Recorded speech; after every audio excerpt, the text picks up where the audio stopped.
All right, this video is for the lesson 2.1 homework. Today we're just looking at how we can write inequalities out. And that is how we write domain and range. It's usually as an inequality.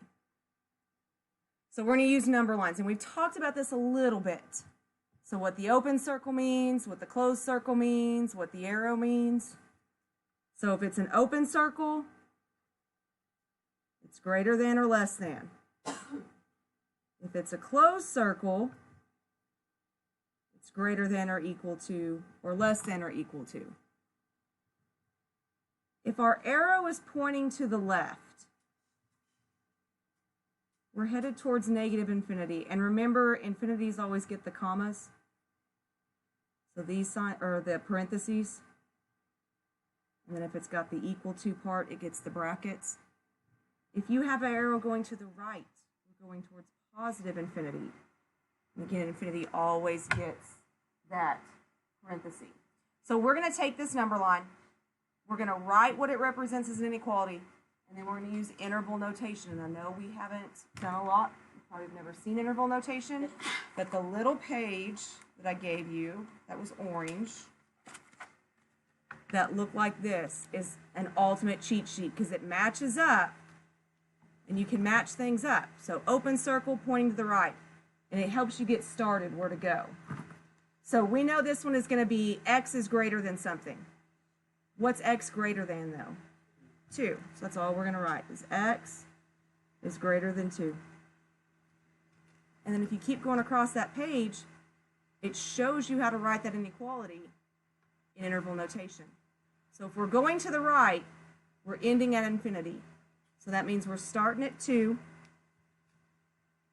Because it's an open circle, it gets parentheses. And then we're going to infinity. And infinity always gets a parenthesis.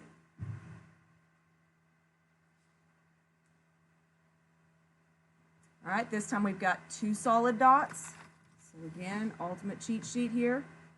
We can see how to write it. So first dot, write that number first. And the signs, when you've got 2 dots and not an arrow, your signs are always going to point this direction. They're never going to be flipped around. So where are we starting at on this number line? -8. And again, when we've got 2 dots, that's always the sign that comes next. We're talking about x. And then where do we end?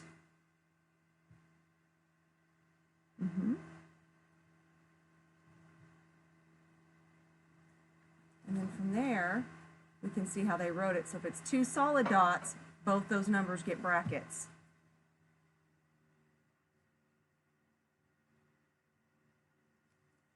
So interval notation is just writing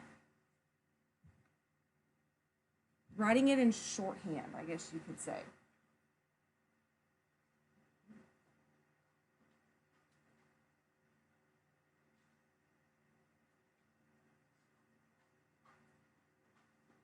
All right, so now they've given us the inequality. So we can still use this. We can match it up and find the inequality. So here's the inequality that matches. So we're going to have an open circle, and it's going to go to the left. So we're going to put an open circle at 6. 1, 2, 3, 4, 5, 6. And then we're going to draw an arrow to the left. If your pencil doesn't show up really dark on that line, where you draw that circle, you can kind of draw your arrow up like this as well. All right, we can use that same piece and see how they wrote it in interval notation. So this time we're going to start with negative infinity, and we're ending at 6.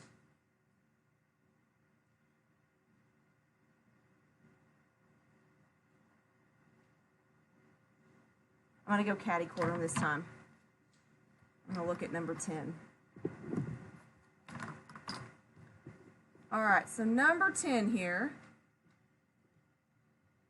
we've got a number less than x and then less than or equal to. So a number less than x, less than or equal to. So again, just matching things up. So I can see that this far end or this small number is going to be an open circle. This number is going to be a closed circle. And again, it's the sign that tells you. So for number 10, we're going to put a circle at -6. So 9, 8, 7, 6. And then at -1, we're going to put a solid circle.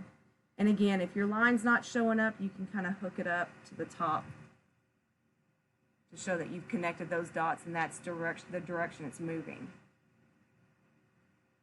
All right, so going back to our cheat sheet. So we've got a parenthesis around the first number, a bracket around the second number. So -6, comma -1.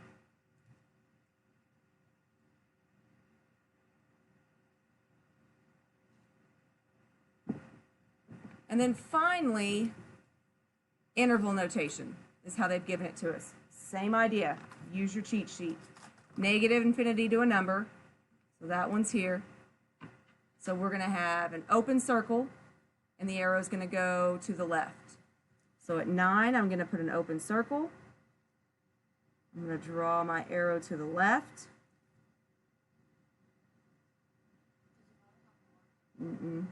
That, when you put an arrow on the end of anything, it means that line's going to continue forever and ever and ever and ever and ever.